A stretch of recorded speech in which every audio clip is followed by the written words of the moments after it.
thanks very much for joining us, Tofer. I Yeah. know it's very early where you are, and it's a bit later here, but thanks for coming on. If you want to just start off by telling our audience who you are and what you do. I know a lot of them will know who you are, but if you want to just give us a little brief introduction, that'd be great. Yeah, I'm just a dude on the internet that talks about video games. I'm Tofer A, Chris Tofer. I make, I would say, video game related content, which most of it is. But if you've been following me long enough, you know that it's more than that. My channel actually started as a gardening channel. Yeah, Okay, believe it or not. early doors, and we've come across something that I didn't know. So. Yeah. And I've collected video games my whole life. Grew up in the 80s. I'm in my mid 40s, so that was like the prime time for me. Mm-hmm. And I was one of those kids that I guess my mom taught me at an early age to never get rid of anything. She taught me to be a hoarder real good, but in the good way. So she kind of like, my mom treated me to collecting like Dexter's dad did to serial killing, where it was like, oh, if you're going to have this bad problem, we're going to teach you how to do it right. So if there's a here we tagline are. for any podcast we've ever done, it needs to be that. In fact, that could probably summarize the entire last series of episodes we've done right there. So yeah, that's basically it. So you started off. I mean, I can't brush over that. You started off as a gardening channel, and you've moved into gaming. How does a person make that move? Are you sort of just like wandering around Hyrule, just sort of chopping grass for rupees one day, and you're like, you know what? I reckon I could combine these together. Actually, it was a game called Stardew Valley. Oh right. So my roots with gaming and retro gaming in general just go back to being a kid. Go back to that Miss Pac-Man machine behind me, actually, which was my grandfather's growing up. Oh, that's nice. That's a nice little story. Yeah, that actually was his. It was in his house growing up. He bought it new. I don't know what year that was. He bought it from Midway, probably early 80s. And so, we go visit my grandparents, and I just have earliest memories of my grandfather standing there with a bowl of Rocky Road ice cream playing Miss Pac-Man every night. And so I think that's where my love came from. And my grandparents were one of those. They had an NES in their bedroom with a little, like, couldn't have been any larger than maybe a 9-inch CRT on top of it. But the TV was like real far away. So I don't know how they managed to play it, but they would sit there together as a couple and play Super Mario Brothers. And so that was probably my earliest memory of that. And he had a game room and all this really cool stuff. Big, huge VHS collection, Western movies and stuff. Yeah. And so that's kind of the root of it. I've been collecting this stuff my whole life. More importantly, I've been collecting just a mass of vast what I considered useless knowledge. I'm like a game historian. I love game history. And so I've always wanted kids. I always knew that when I was younger, I always knew I was going to have kids. So it was always this thing of like, oh, I want my kids to play this when I get older. So I'm keeping everything. So I kept everything, even boxes. And when my wife and I had our first child, we moved into this house, and I started a garden in the backyard. And it was just a little garden. Can't say that gardening's been a passion like my whole life, like games, but I started a little garden in the backyard. And gosh, I don't remember who it was. It was like friends of mine suggested this game, Stardew Valley. And it was right after the game had launched, early. And so I picked it up, and it was just like, fell in love with that game. I got my wife hooked on it. She fell in love with it, and we must have played Stardew Valley like 6 months straight, just every night, laying in bed watching. And I think it was like Schitt's Creek or something. Yeah. Playing Stardew Valley. And so the next spring, when my garden started, or when I started my garden, it went from like this little plot to like the whole backyard. I was like, I'm going to do Stardew Valley in real life. Yeah. And I kid you not, I listened to the soundtrack, which is fantastic, for Stardew Valley while I was gardening every day that year. And I started making, it was right during the pandemic. My kids weren't going to school, my wife wasn't going to work, and I just spent a lot of time in the garden, and I was listening to the soundtrack. And my kids are actually what I would consider my catalyst for making videos, because I went to film school. So prelude, I went to film school when I was younger. I always wanted to do music. I always wanted to do film, but was doing music at the time. I've been in a touring band my whole life, and after film school, the music just kind of drew me back in, and I continued to do music. So it's not like I didn't do film, I just wasn't doing it a lot. Mm-hmm. And during the pandemic, my kids were like, I want to be a YouTuber when I get older. And I was like, okay, that's totally viable, like, let's figure it out. I wasn't going to be one of those parents where I was like, become a plumber, or you gotta become a lawyer. No, right? You're gonna be a doctor. So I was like, all right, well, let's figure this out. And again, I've been in a band my whole life, and so I had always dabbled in social media for that reason. Mm-hmm. The band had a page and stuff, so I was like, all right, well, I got a video background and I love making videos. So when I was in the garden doing my Stardew Valley real life thing, I shot a couple of videos and started an Instagram called Tofer A, mm-hmm. and started uploading to it, and they were all gardening videos. It was just me in the garden playing the Stardew Valley music was playing in the background. And it sounds so wholesome, man. I'm down for this still. This year is the first year that I didn't do the full-on like spring garden thing, because the channel has taken off, and like I was so busy with other stuff, I didn't have time to pay attention to a garden, unfortunately. But next year I'm totally bringing it back. So the idea wasn't to have a gardening channel, and it wasn't to have a video game channel. The idea was to build a channel around just my personality, because there's so many, my interests are so vast. It's like pop culture basically in general kind of encompasses what I love. And so I was like, and everybody told me early on, they're like, oh, you need to niche down. You're never going to find a footing if you don't niche down. And I was like, I was never doing it to do it for real. I was just, I was trying to understand it better, so when my kids became of age, I could help them. Mm-hmm. And I was making a bunch of videos every day, learning how to do shorts, figuring out what software was the best to edit with, and I had a film background, and so I was trying to shoot everything with like these really nice mirrorless cameras and select my lenses properly, and I'd spend all this time making these videos that nobody would watch. And it was a little disheartening at first. And my neighbor walked me over a plant. I have a neighbor across the street who knew I was a gardener, or I was gardening. And one day he shows up at my door with this plant, and he's an older gentleman in his 80s, and he shows up with his glass of wine, and he's like, I brought you this plant. I'm not going to tell you what it is. It's a surprise. But I want you to grow it. Yeah, he's like, I want you to grow it. It felt very Stardew Valley-like. I was just like, so I was strucken, and I was just like, oh, okay. And he's like, it's a mystery plant. And he's like swirling his wine around, and he's got this potted plant in the other hand. And he's like, so we're going to see if you can make this thing produce, And I was like, okay, challenge accepted. And I took it into my backyard where my garden is, and I set it on the like gardening area back there, and I forgot about it, and it almost died. And one day I was looking for something to make a video about, and I was like, oh, I could talk about Doug's plant, I guess. And so with the front-facing camera on my phone, I shot this video explaining this story. Mm-hmm.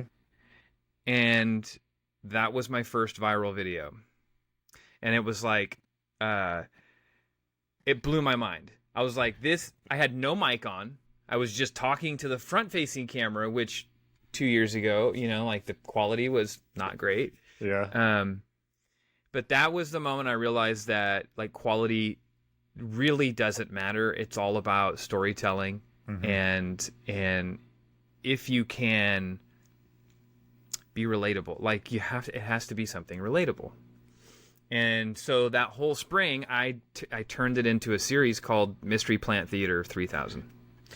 And so people got to like watch this plant develop and like grow fruit, and then finally I didn't know what it was. Yeah. And I know that there's apps that you could take photos and it'll tell you, but that was not fun. So we had all these people in the comments like making all these oh, he brought you weed, he brought you Aubrey, it's gonna eat you, and all this other stuff. And so people really enjoyed Mystery Plant Theater. And the funny thing is, like, most of my early followers came for the gardening. Yeah. And once I built like a big enough following, I started talking about video game stuff. And I'm sure I probably like lost a bunch of people. I remember specifically on one of the channels, people were making comments on some of my videos where they're like, I thought this was a gardening channel. And I'm like, ha fooled you. Come for the gardening, stay for the video games. Yeah, but you just get them hooked into Stardew Valley, then you start being like, oh yeah, I was playing Animal Crossing today. By the way, here's a plant, and then look, before you know it, they're looking at piranha plants and Mario, and then that's it. They're fully honestly. there for I don't know that the videos would have done as well. I don't know if that first Mystery Plant video would have done as well if it weren't for the Stardew Valley music. I don't know, because I mean already this is the first time we've probably had like a long sort of face to face via the internet conversation. But you're very humble. You've already said I'm just a dude on the internet, and this I find your videos very engaging, and like you do get drawn into the stuff that you do, and I think it is that passion that you have for your video gaming past. And if you're that passionate about Doug's Mystery Plant as well as much as you are when you get the chromatic and other stuff like that, then I can see people joining into. I mean, I want to go back and watch this video. I've never seen this. I didn't know your gardening past, so I'm going to go back and just. How many episodes do I need to catch up on? My god! Is it like 24 with Jack Bauer? Like way more. It went on all season long. So it started early spring when he brought me the plant, and I did it for 2 years. Yeah. It started early. God, it started early spring, and I don't think that I like did the video where like I announced what the plant was until close to Halloween. Yeah, I was keeping people on. I shoot. I'm sure people who follow me know this, but like I shoot a lot of videos. I usually release 4 shorts a day and a long form a day, and so sometimes it was two gardening videos a day. And yeah, man, something for me to go back and check out. Then that's it. Unfortunately, it's difficult. A lot of platforms make it difficult to go back to stuff. YouTube's probably the best place to go. YouTube is where the Mystery Plant Theater, I think, last year's Mystery Plant Theater blew up the largest. That first mystery, it wasn't even the first one. Maybe the 5th episode ended up doing like 10 million views just on the one video or something like that. So let's go back and talk more about the games that you remember from being a kid. Then you've mentioned about getting your you got your granddad's arcade machine behind there. Like what were you playing as a kid growing up? What were your kind of defining memories of gaming? I can see your tattoo sleeve there now. And, I'm looking at Game Boy. I'm looking at Mario. I'm seeing a lot of Mario on there. A lot of Mario, but like I do have Earthworm Jim back there too. Oh, this is what I'm talking about. That's awesome. And I have Zelda across my stomach. So I am 100% send me on a solo adventure so I can explore kind of guy. And I feel like that's how I that's how I approach life too. Just let me explore. Let me discover things. So really, Zelda, that was it for me. I played a lot of Mario early on because that was the first thing I discovered. My grandparents had it. And the following year, it had to have been the following year after the NES launched. My grandparents on the other side of the family, because my mom's parents were the ones that had this. My grandparents on my dad's side actually got my brother and I an NES, and it actually is, the box and everything is still sitting up on my shelf behind me, or behind the camera.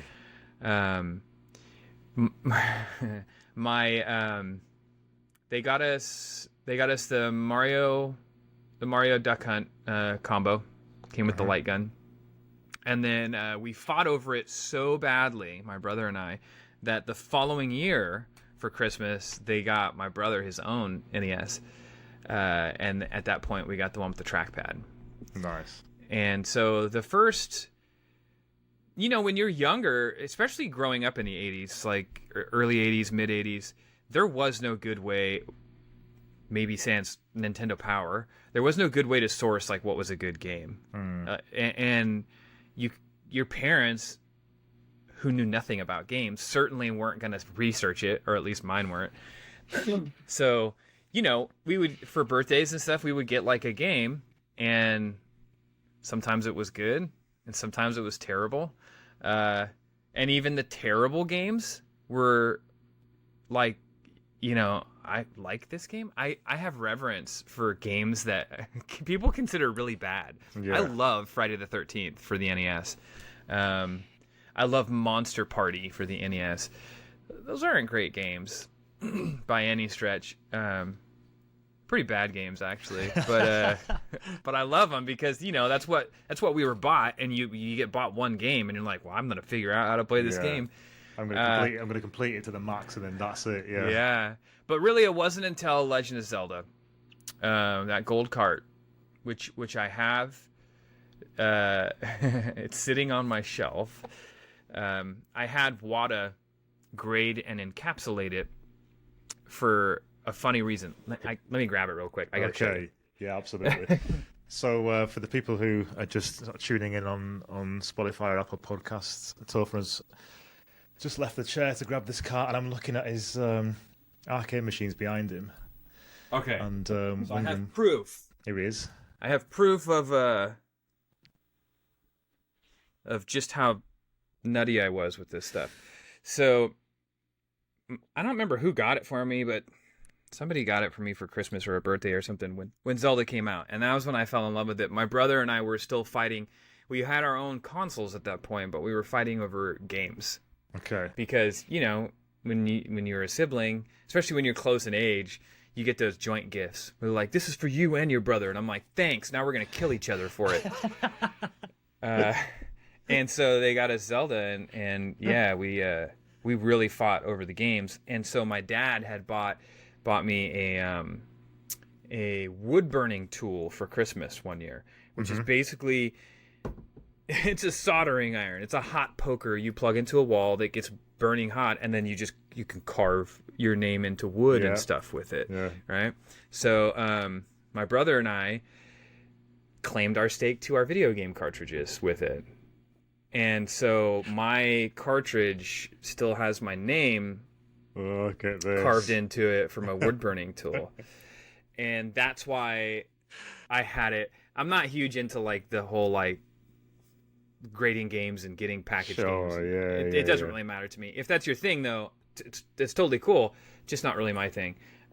So I thought it would be fun to send the one in that I carved my name into and have them grade it. And as you can see, it got a 3.5. 3.5. Yeah.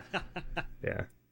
But I have a bunch of cartridges, NES cartridges, that have either my brother's name or my name engraved onto it that I'm just going to have sealed. And I always write the date of when I have it sealed on the back of the cartridge. Oh, so sick. So, yeah. I don't know. Keepsakes. They're trophies. This is why I love doing what we do, because nostalgia just means so much to so many different people. Like, I mean, I'm looking up here now. I've got all my N64 games on the shelf, and I remember the first time I played Glover. I remember the first time I ran through Yoshi's Story and thought, "What, is that it?" And then realized I had to go back, and there was different paths that I could take. I'm definitely an N64 guy myself. Like, I had the SNES and stuff, and you talking about your granddad earlier. I remember the first time my uncle, who's sadly not with us anymore, he was showing me Tetris on on the SNES, and he's pulling out his Super Scope and stuff. And he's like, "Oh, let's get on the NES with the Duck Hunt zappers and stuff." And I was just, we hadn't had anything like that in my family before. He was the first one. My family were Italian, and they came over, and they were just like, they were quite poor. And then when they got here, they started earning money, and they were like, "What is all this stuff? This is amazing!" And from then, you develop. It's funny, it's just nice looking back and seeing how all of us have got that nostalgic, like that view on, and the people who showed us these games as well, and the people who kind of instilled that love for us. Yep. And I have a deep appreciation for that stuff, because I feel like they took that time. I think back to my grandfather now, especially having come full circle. When I was in my 20s or my 30s even, it was like, my grandfather passed when I was probably in my mid-20s. Yeah. And everybody loses, if we're lucky and we don't have any complications ourselves, we all deal with losing our grandparents and our parents. And so, losing your grandparents is like, it's sad. And, but it wasn't until he was gone and then I had my own kids and I started doing this with video work and stuff that I really started to appreciate the time that he took to, share that with me. 'Cause you don't have to do that with people. You don't have to share those sorts of passions and instill that sort of thing. And he took the time to do that, even though we had a large family on my mom's side. My mom is one of 7 siblings. And so I lost count of how many cousins, 20 something, 20, a lot of cousins. And so my grandfather had lots of grandchildren. Mm-hmm. And so for me to have those memories of him doing all this is like, it's pretty special. And so I take that now and I'm like, man, I wish I would have appreciated that more when he was here. Mm-hmm. And told him that. But sharing that sort of stuff is like super special. And it's wild. We were talking with Devin Graham yesterday about the memories that we have of gaming and stuff, and like growing up playing Mario Party with my parents, and just those we were specifically saying about how Nintendo create this kind of family feel, this feel good family vibe that we all love, and going on to saying about I've seen videos now where you see 90s kids who have grown up and they've got children themselves. They're teaching them how to blow into NES carts and SNES carts to make them work and stuff. And I'm just like, it's amazing how even now we're passing on this kind of like knowledge of retro gaming to, and I'm sure you're doing it with your kids as well. Like you're passing on this, the things we used to have to do that are no longer problems in the modern world. But like turning a SNES on 18 times to make it work, or putting on a ZX Spectrum and going out and stuffing something in the top on top of the cartridge so it presses it down further. Yeah, so. Exactly. And then they're going to a friend's house and playing on a PS5 and it's working straight away. And we're like, why are you blowing that disc? There's no need, that kind of stuff. Luck. That's why. It's funny that you say that actually about the kids, because you're right. My history goes back. My first love was the NES, but it wasn't until Mario 64 probably. That was certainly my era. Mm-hmm. I was in my teens. I was in high school when the N64 came out, and I think it was Mario 64. That was the first open world 3D platformer adventure action game. And then when Ocarina of Time came out, it was just like they've done it with Zelda. They finally did it with Zelda. They did the thing that I always wanted them to do, and now every year I'm like, Tears of the Kingdom. They did it with Zelda. Finally.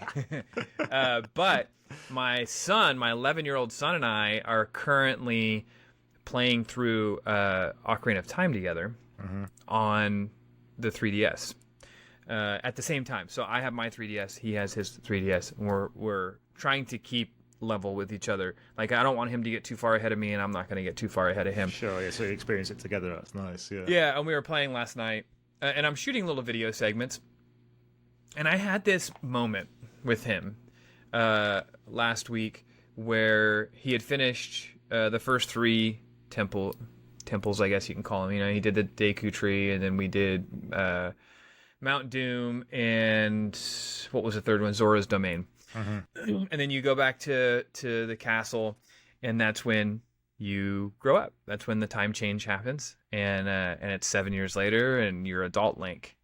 And watching him, I took video of him doing it, watching him walk up to the shrine, and he's already played all the new Zeldas. He's played Breath of the Wild, he's played Tears of the Kingdom. He's played both of those games multiple times through. And so when he walked in to the Temple of Time and saw the sword, in the, you know, stuck in the Triforce there, he looks at me and he's like, "It's the Master Sword, Dad." And I'm like, "I know. Go pull it." And he walks out there and he goes through the whole, you know, sequence, and then it, you know, it flashes around and you go up and then you come back down and all of a sudden you're adult Link. Yeah. And I'm watching him go through this in this game, this transition in this game, and I'm realizing that, like, this is what he's going through right now in real life, because he's 11, and he's an early bloomer, and he's going through, like, his own changes and everything, and his voice is getting darker, and he's getting taller, and all of a sudden he's got, like, some hair on his lip, and it was this pivotal moment of, like, you know, the art, the media is like just like meshing with my real life. Yeah. In that moment where it's like I'm watching him grow up in a game that I loved growing up while he's growing up, and I'm like, I can't process this. It's like Inception almost. He just kind of like levels upon levels upon levels of nostalgia. It was just like, oh my god, this is just wild, you know. And so experiencing stuff like that with him, with both of the boys. I have a younger son as well who's 9 now, and what that gives us. And this is, I think, the thing that a lot of people don't understand, and why I'm so passionate about it. What this medium and this art has given us, who do really care about it, it's irreplaceable. It's invaluable. It's something so incredibly special that he'll remember. Like, I remember my grandfather with the Rocky Road ice cream on this machine. He's gonna remember that forever after I'm long gone. You know. That's really special. Those are the moments that, and I think more so with retro gaming. I mean, don't get me wrong, I love playing like God of War on the PS5, and for sure, you know, I spend so much time doing those. But I think Ocarina of Time will stay with me forever. Yeah, I don't know, and being able, and so many times, the exact scene you've just mentioned, I think to myself, I wish I could go back and, you know, like you wish you could see the Star Wars films again. Yeah. Or the first time, you know, Gandalf reappears in Lord of the Rings. You know, like you wish you could see those again. If I could go back and see that cutscene from Ocarina of Time again for the first time, it would just blow me away. Like, that game was what got me wanting to write about video games for a living. It's what it instilled a love of writing about fantasy books. You know, and I think more so then than now. Yeah. And maybe it's just because there wasn't anything around at that time. We were growing up in a great time where, you know, there were so many new, amazing innovations in gaming coming around. But they're just so pivotal, and you just don't forget them. And, you know, even on playing it through again on the 3DS and Majora's Mask on the 3DS, you just think, like, how lucky were we to be so alive at that time and just enjoying these incredible moments. And I do think that we do talk a lot about how Nintendo, that's like their ethos. You know, they create so many of these wholesome moments for us to kind of rethink back on with our families. We're getting deep. So far, we've talked about gardening and Zelda. And this could be my favorite podcast yet. I think. Let me talk about the zucchinis that grew last year. Guys, you're listening to the Retrospect Gardening Podcast with Garden Dodo. And let me play my Stardew Valley theme. It's always the overture. Yeah. I get my ocarina out and play it on the ocarina. But yeah, like you said, being able to go back and see something like that for the first time is what I got to experience through him. And that's magical. I mean, that's watching I guess that's something you don't think of when you have kids. That one day you're gonna. I don't have any kids, and I guess Brandon's going through this with his son. Obviously, I know he's already lining up the day I'm gonna show him Pokemon Gold, or the day I'm gonna show him, like Crash Bandicoot for the first time and stuff. But I guess when you become a father, your first thought isn't, oh shit, one day we're going to get to see the first time he experiences, Skull Kid on Majora's Mask, right? But it wasn't like I walked into the hospital once he was birthed and I was like, babe, this is for him. Why have you turned up with a Master Sword and like a green hat? Don't ask questions. Let's just make this happen. Yeah. Look, let's talk about your.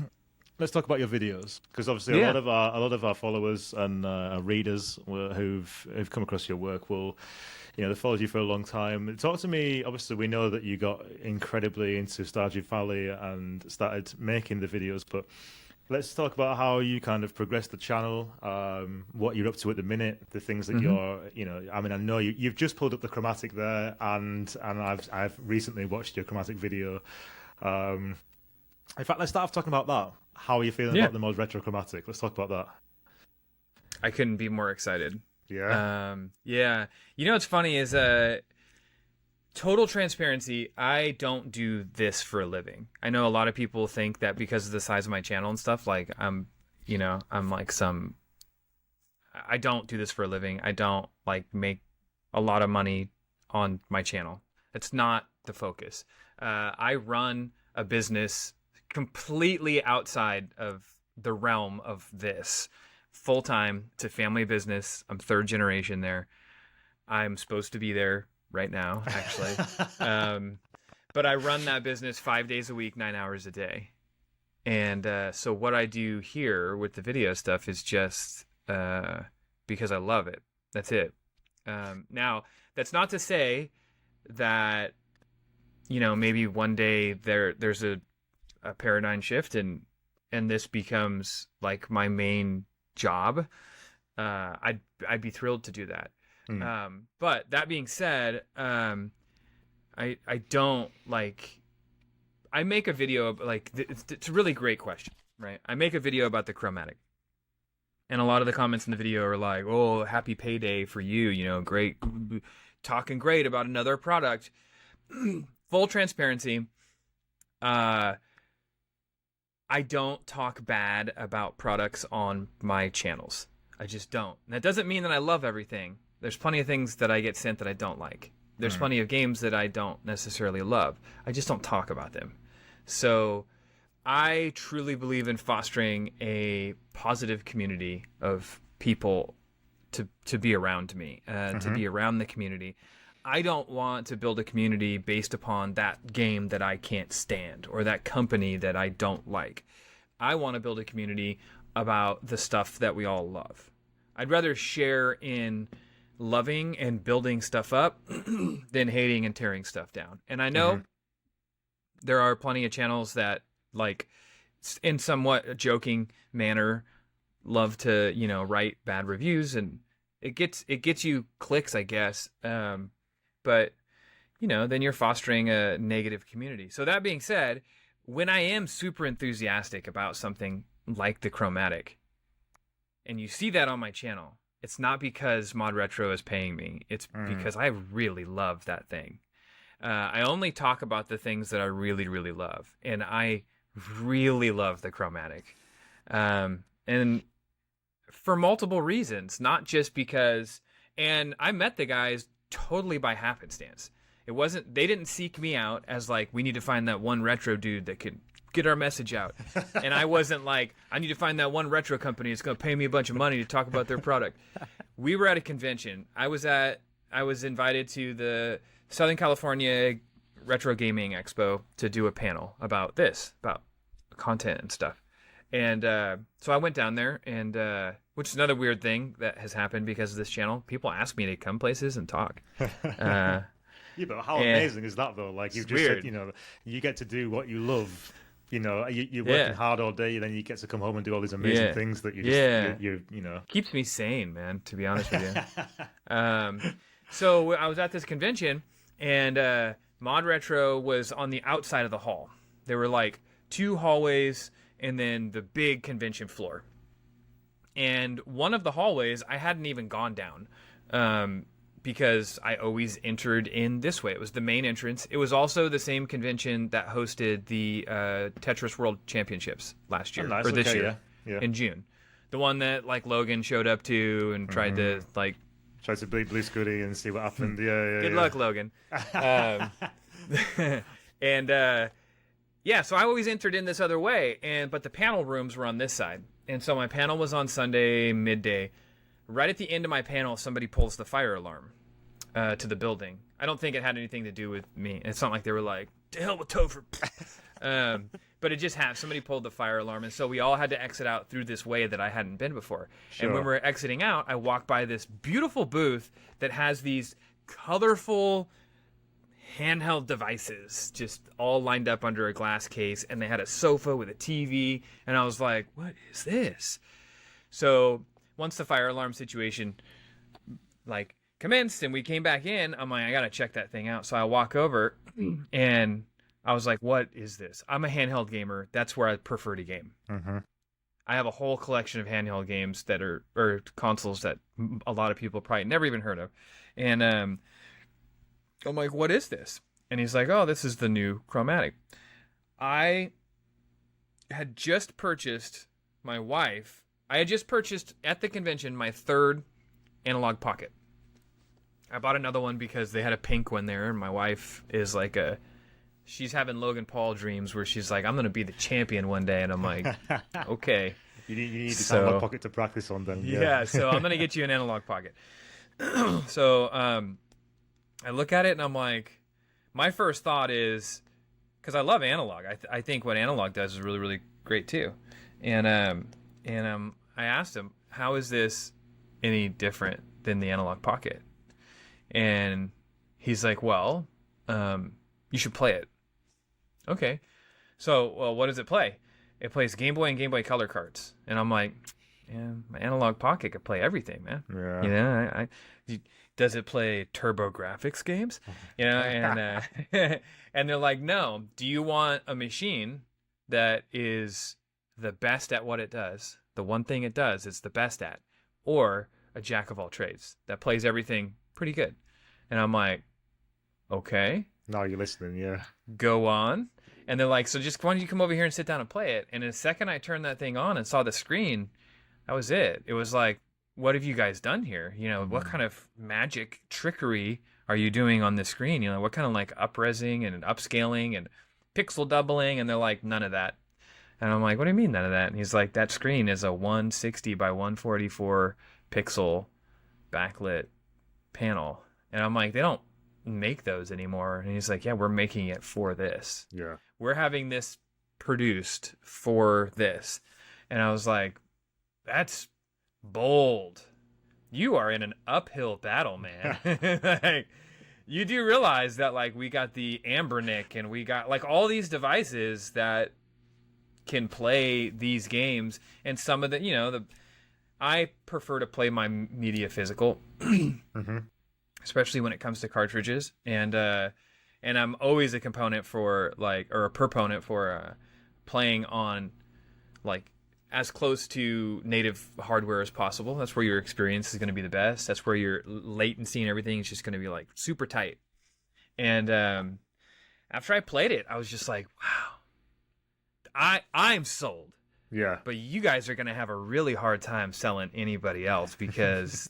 How much I was like, how much is it? And like, well, this was way back before they had really, they didn't even have any, they had prototypes basically. And it's like, you know, we're thinking of entering, we're going to do the market at, you know, $199 or whatever. And I was like, man, Analog Pocket's $220, you know? And granted, you got to buy the cartridge adapters if you want to play everything else. So maybe you're $300 into it, but $300, you play everything. And I was like, well, let's keep in touch. Let's keep in touch. When you have one that's ready to go and you can ship it, I would love to have one and play with it. And they're like, cool, we'll keep you in mind. And months went by, and I finally got an email, I think, from somebody at Mod Retro, and they were like, hey, we're ready to send you one of these units. Great, send it over.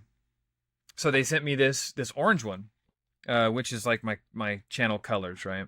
Yeah. They send me this orange one with there's DuckTales in it right now. Yes. With a copy of Tetris, and I start playing it. Oh, and they sent me I don't think I have them here, but the Porta Pro headphones that match it. Yeah, the super retro headphones, yeah. And I was like, all right, I'm gonna put the headphones on. I'm gonna play. Link's Awakening. So I popped that thing in there, and I just never seen a screen like that before. And it's not because it's like the best 4K high res display. It's because it is exactly how I remember playing the games on my Game Boy Color. On my Game Boy, it's how I remember, Tetris looking and feeling. It's ultimate nostalgia, isn't it? There. It just hits you with it. We had Palmer on the podcast, and talking about how Mod Retro were bringing the chromatic to back to the world, and he was like, "I'm losing money on this thing." He said, "I'm losing money making this, but I want to make the ultimate Game Boy that is like the best, the ultimate Game Boy that the only one you'll ever need to buy ever again." Yeah. And he was going, he's talking about every little detail of the screen, and like just going into pixels and everything, just taking us all the way through everything. And we were listening, and we were like, okay, this guy obviously knows his stuff, and this sounds like it's going to be incredible. And it is, like, it's just unreal. Well, that was the thing too, is when they sent it to me, he was like, hey, the CEO wants to have like a one-on-one with you, like a chat, would you be interested? I'm like, sure, I got questions, so I ended up sitting down and doing a Zoom meeting, and I got to pick his brain on like everything about it. I'm like, why this? Why did you do this? And why, and there's an answer for everything. Yeah. Everything was thought about. This isn't some like, again, nothing against like Ambernick or anybody like that, but this isn't some like Ambernick device that you pick up for $80 on Amazon that like plays some of the emulators okay. This is a Game Boy Color. Not only that, but it's the most like heirloom Game Boy Color, like future-proofed Game Boy Color. You're not gonna scratch the screen. You're not gonna crush the shell. You're not gonna have your battery explode because it takes AA batteries. It's super retro, and for somebody like my kids, like they pick it up and they're like, cool, a Game Boy. But for someone like me or us who grew up playing those things, it hits it in a spot that you just can't explain unless you get your hands on one. Yeah. And so I was talking with Torin quite a bit about like just asking him questions over and over and over again, like I need to help get the message out for this. I'm not looking to be like I'm not looking for money. I'm not looking for any of that stuff. Like, people don't realize when it comes to the excitement that I have for stuff like this, it's because what it's doing for our retro community. Yeah. This is really important, because if stuff like this succeeds, then we'll see more stuff like this. And that's really important. You want to see... We're getting new... I mean, I have 2 cases here of new Game Boy Color games. Like, damn, look at that. Nice. Like these what's inside? Give us a couple of the ones inside.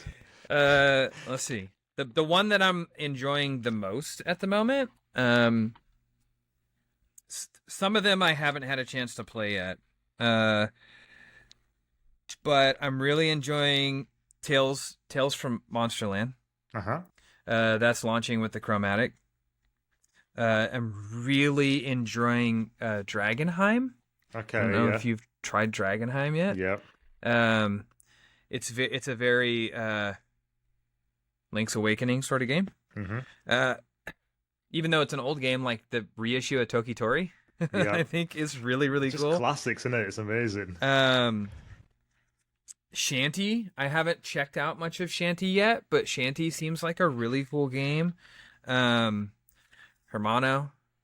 I love Hermano. It's just unreal. I think it's just... The other game that I'm really falling in love with, and it's not a Mod Retro game, and I know that there's some kind of legal issues with it right now, but I'm going to talk about it anyways, is Mara Sanctuary. Yeah. Nara's game touched me in a way that I don't feel like I've experienced since like Link's Awakening. For a mobile, for a traveling game like this.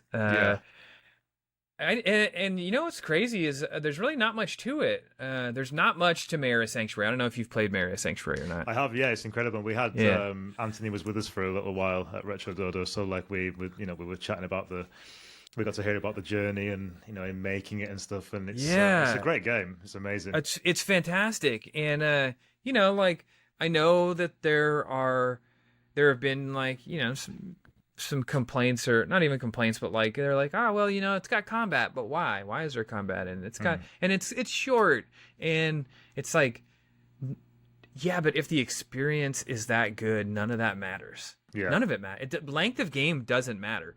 If you're going into a game thinking like, oh, well, I'm not going to get my values worth because it's only a 4-hour or 5-hour game.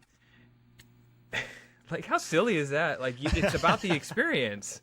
People are playing the first NES game and complaining, oh, it's only 10 hours long. They're like, oh my God, I'm going to play this. I'm going to play it through again immediately because it's incredible. Yeah. I need that value of a 100-hour, Skyrim-esque game. But this is it. I think this is because we're playing games like, I've put about, I don't want to put a number because I don't want to get it wrong, but I've put a lot of hours into Tears of the Kingdom, and I have not scratched the surface of that game. Yeah. And so I think we are in a world now where, because games are so open world and massive like they are, people who are maybe going back and revisiting older games are suddenly like, God, this isn't how I remembered it. But if you were to make the first, it's just not era appropriate. They're that long because that's what the technical limitations, and like that's what we were working with at the time, and that's why they're so good.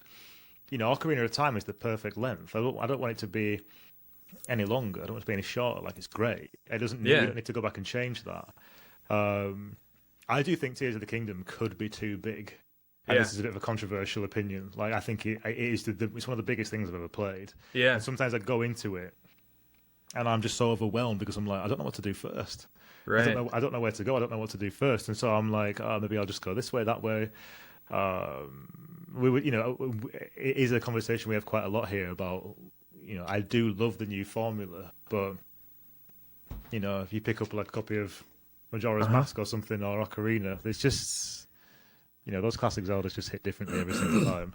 They're just incredible. It's very different, and I think that's why at first it was hard to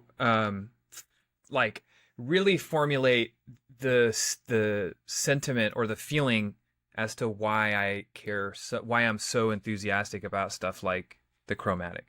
But like, you just sort of nailed it there.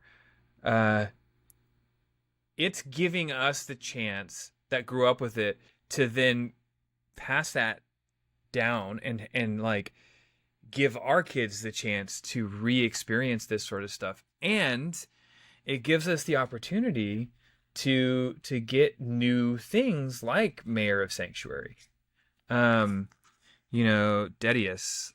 like it gives us the chance. Companies like Mod Retro, by doing this and by doing it large scale and more people hearing about it and more people owning it, means we're going to get more of it. Because just imagine a world where we get a new N64 game on cartridge.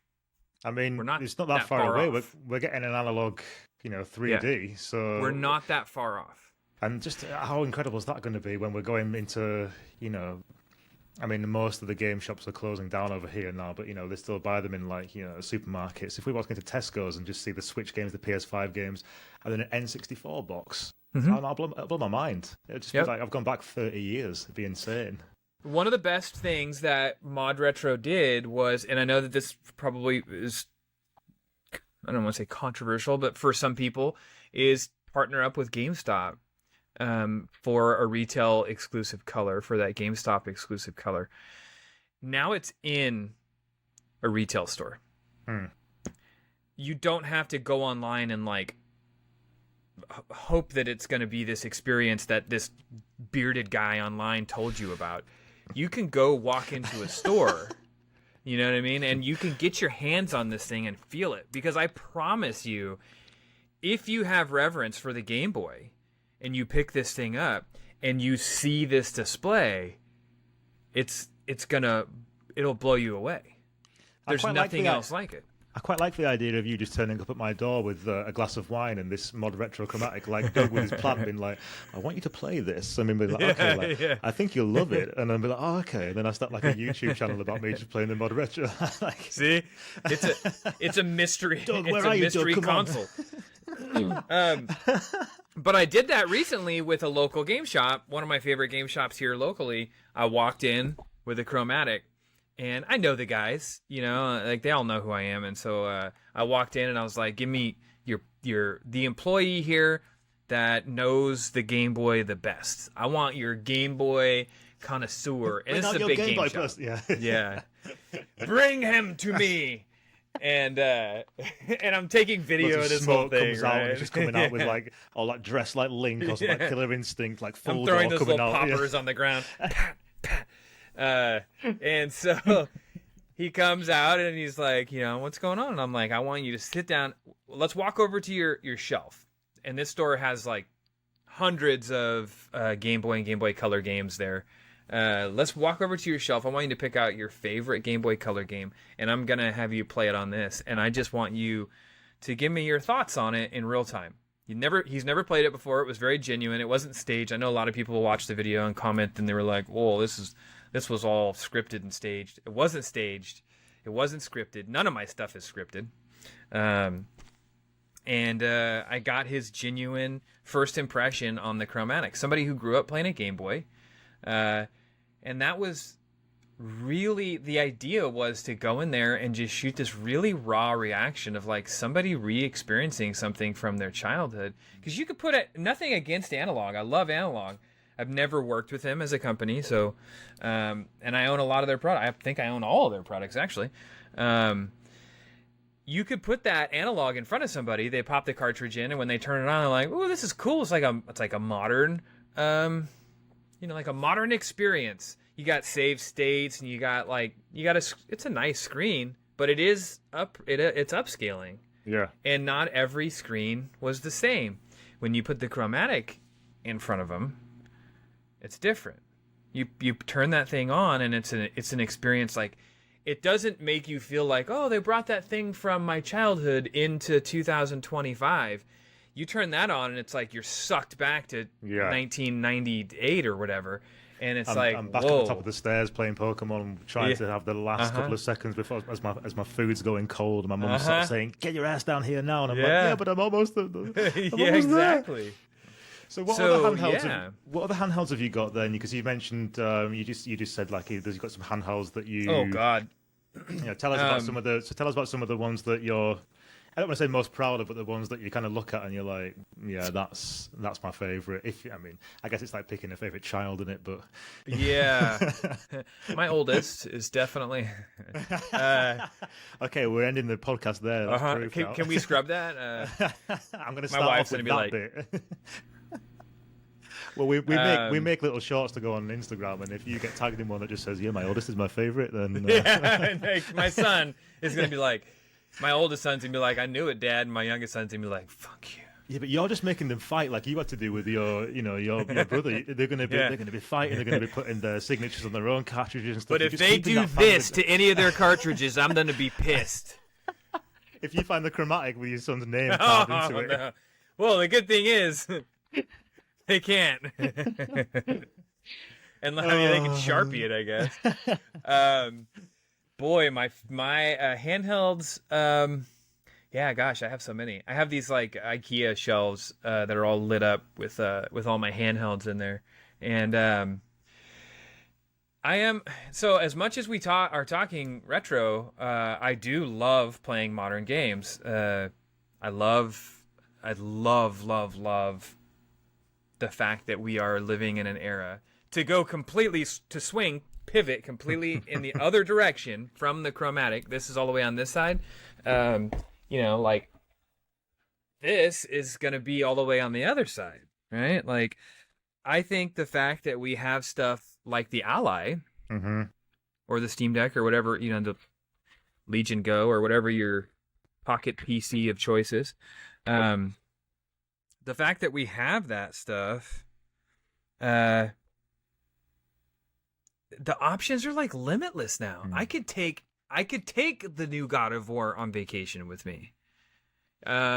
Which is just wild. It's Witcher 3 or Cyberpunk, or like, I'm trying to think of like some of my more favorite, current games. The new Indiana Jones, right? Like, yeah. I have Game Pass on here. Game Pass Ultimate, I can just download all those games. The newest Call of Duty. I haven't played a Call of Duty in like, I don't know, since the space one. I don't remember which one that was. But I used to play all the campaigns because they were fun. I could play it on that. You used to need like the most powerful. I have this PC that I built here that is like the most powerful thing that I could have built earlier this year. Yeah.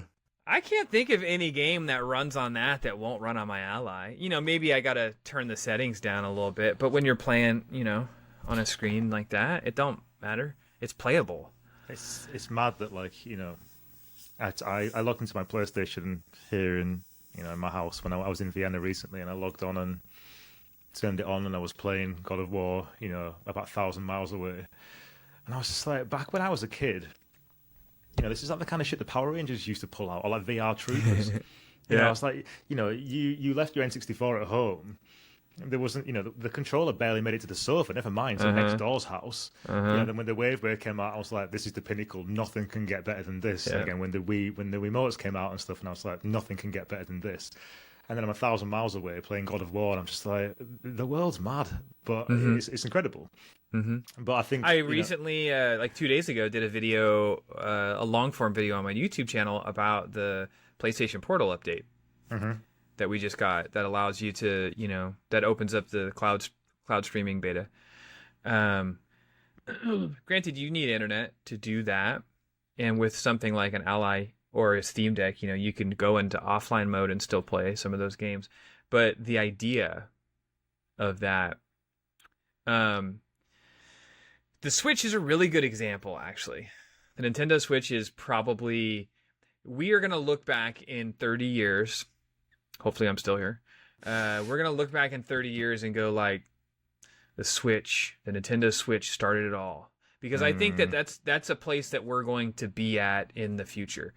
People think I'm crazy when I say like the next iteration of the PlayStation and the Xbox I am sold on the idea that they will have portable counterparts to them, if not a portable component to it, like the Switch. Because we're there technology-wise. And the biggest hang-up that we've always had with handheld gaming is power.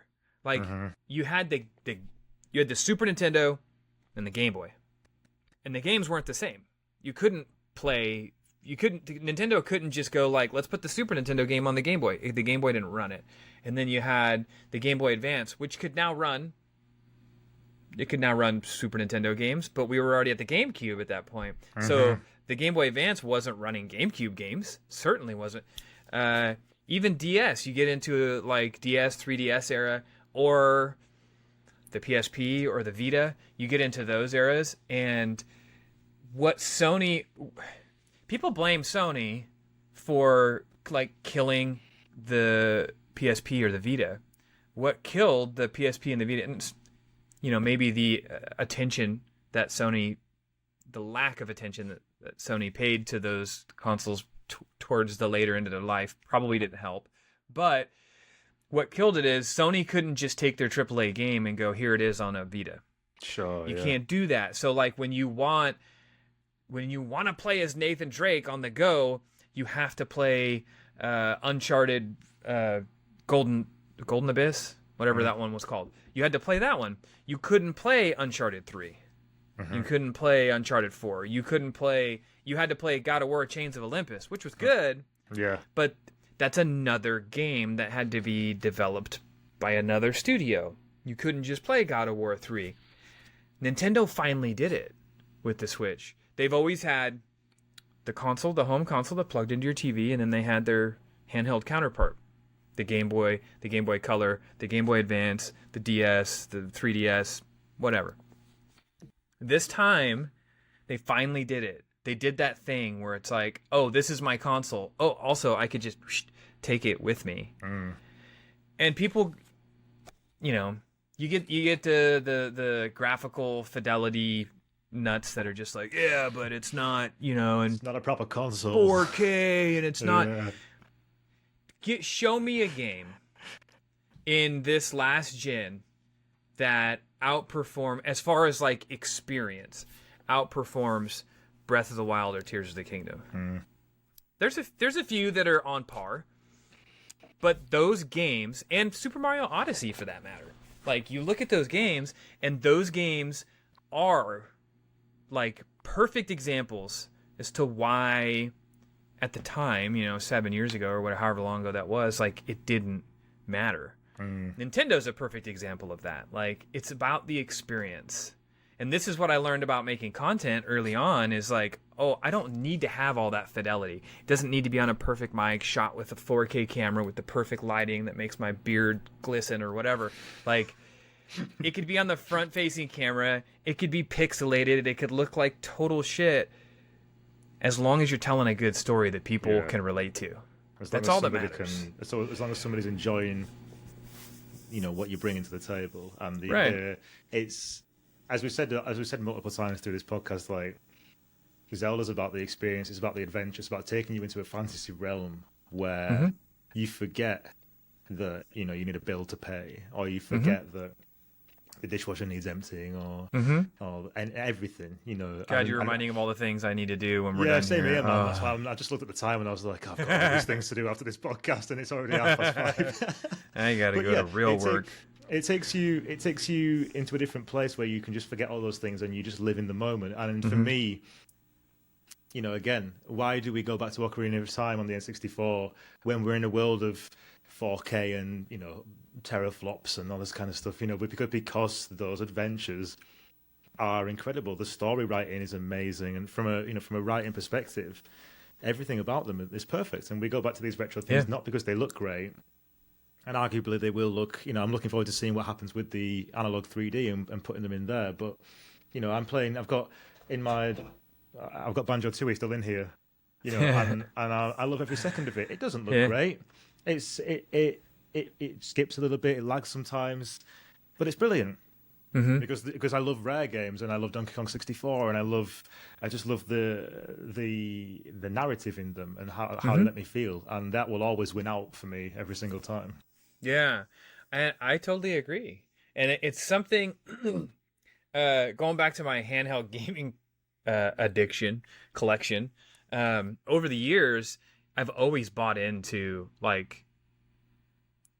Every time a company, I'm looking over at my collection right now, and I've got like some really weird stuff. I've my N-Gage is sitting up there, and I remember Nokia releasing the N-Gage. I was actually working at GameStop at the time when they released the N-Gage, and I'm thinking like, oh my god, we're finally going to be able to have a cell phone and a gaming console in the same thing. This is going to be fantastic. And obviously it was a total flop and failure. There have been so many things since then that have done that, and for me, I've never been more excited about an era than I am about the era that we are like entering into. I was thinking about for my 11-year-old son, I was thinking about getting him a PC for Christmas. He's been he's a Switch kid, and he's been playing the Switch forever, and he's getting to be that age. He wants to start messing with mods and that sort of stuff. And I'm like, all right, maybe it's time. And so I actually thought about buying him an Ally and a monitor and a keyboard and a mouse. because he doesn't need anything crazy. And he'll be able to pick it up and take it on trips with us. He'll be able to play it in the living room with us. He's not going to be holed up in his bedroom, like in front of a monitor all day long. Like there's a time and a place for that. At night after everybody's in bed, get in front of your big monitor and play in front of the monitor. But when we're all out enjoying, the fireplace in the living room and watching Christmas movies, and we're all kind of like playing on our devices and stuff, he could do that. I wouldn't have been able to do that before. That's not something that was possible. And the Switch really did that. I in a video recently where I was messing around with the Wii U, we were talking about the Wii U and how this was the prelude to what we saw with the Switch. Yeah. It was like, and people didn't understand that at the time, and I think like now in retrospect, you look back at the Wii U. The Wii U looked like at the time the Wii U looked like the Virtual Boy. It was like, oh, what a misstep for Nintendo. But now that you see where we're at, you go, I see what they were doing here. They were seeing, like, are people actually going to play here on this thing? Yeah. And the Switch is the Wii U untethered. That's all it is. We can walk away with the gamepad now. And people didn't realize that's what they were doing. I don't know. We live in such a really cool, just the fact that you and I get to sit here and talk about this. I could make videos about this sort of stuff, and like a lot of people watch it.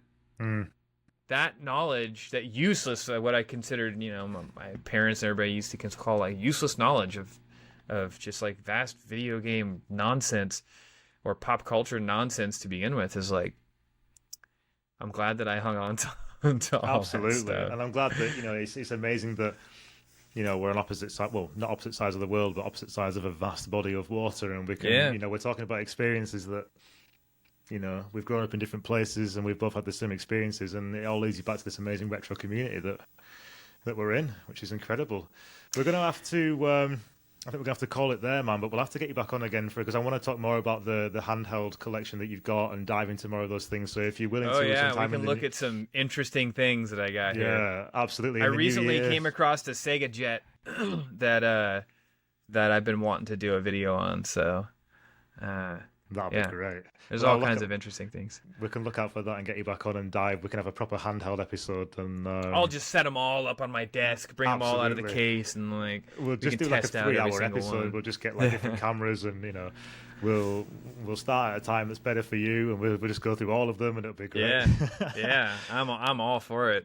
Listen, where can people find you on socials, Tofer, and where can they kind of follow all your work? Depending on your platform of choice, I'm on all the platforms, and it's just Tofer A. It's quite literally TOFER.A. Man's got more branded merch than I've ever seen, and I love it. It's incredible. I love branding my... Yeah, there it is. I love branding my stuff. So it's just, TOFER.A on Instagram, on YouTube, on Facebook, on TikTok. And then we are on Twitch. We started a Twitch channel. We live stream 4 nights a week, and that channel has gotten really popular as well. And it's Tofer A Plays. I came late to Twitch, and so somebody is sitting on my name. But Tofer A Plays feels like it's appropriate for Twitch. That's exactly what you're and doing. all we do is we play. We just play video games. Usually, our schedule is Mondays, Wednesdays, Fridays, and Sundays, 7 p.m. Pacific time. Mondays is usually, we call it Family Fortnite. It's when my family and I play Fortnite together. Wednesdays is Retro Night, when I usually hook up a retro console. Right now, Wednesdays is dedicated to handhelds because every single Wednesday I'm giving away a Chromatic. Wow. Okay, guys, that's awesome. Every Wednesday. So if you don't believe me about the Chromatic, come hang out in the Twitch channel, on Wednesdays at 7 o'clock, because I give one away. And all you got to do is just come, and you get a free entry when you get into the stream. So just come hang out for the stream, and I've already given away 3. And I was told by the powers that be at Mod Retro, I was like, how long do you want to do this? And they're like, indefinitely right now, just do it. Just give one away every week on your retro show. And I was like, all right, I can do that. So guys who are listening, they can get yourself over there on Wednesdays and maybe bring a chromatic home. That's fantastic. And then we just kind of stream. We take requests too. So I just made my wife recently. I made her sound terrible. I made her do it. Earlier you said I bought my wife and then went off to something else, and I was like, oh, you bought your wife and made your wife. This is like yeah. Get your own kit. That's what you do when you're a famous internet celebrity, folks. I had my wife. She's a very jumpy person, and so for the Halloween season, I had her play through the Resident Evil 4 remake on Twitch all the way through. She's never played a Resident Evil game. Oh, okay. Those are all logged, I think, somewhere on my YouTube channel, maybe. So if you want to watch there's a lot of interactions that happen on the Twitch channel. So we have all the viewer points set up, and you could purchase things, and people can trigger certain events just on their end. And so one of those things is the Ric Flair woo has become really popular on the Twitch channel. You know, the woo. Yeah. And so while she's playing, people will trigger the Ric Flair woo, and it pops through the headphones. And she got pretty jumpy. By the end of that playthrough, she was done. I feel like she deserves like winning a Mod Retro every week as well. Like she needs just for the jump scares. Yep. And it's not just the chromatics too. Like I give away all kinds of stuff. One of the things that I always tell vendors when I'm approached is I'm happy to check out your product. Send me one to give away. That's like that's all that matters. Is like if I like it, I'll talk about it, and I will want to give one away. So the products that you see me make in talk about in videos are truly because I'm enthusiastic about it. It's not because the companies are paying me money. So I try and be as authentic as possible. And I think sometimes that comes across as like, I get too excited. And people are like, how much? I think somebody left a comment the other day, and I usually don't respond to negative comments, but somebody left a comment the other day in one of my chromatic videos, and they were like, how much do they pay you to be this annoying? And I was like, this one deserves a response. I'd be flexing my fingers like this and being like, okay, yeah, here we go. I made a video response for that one. I'd be like, no, this is just me. I do this for free, guys. Like, yep. I got paid to make this video as much as you got paid to leave that comment. So, listen, man, thanks very much for joining us, and we'll catch you later. Yeah, likewise. Thank you so much.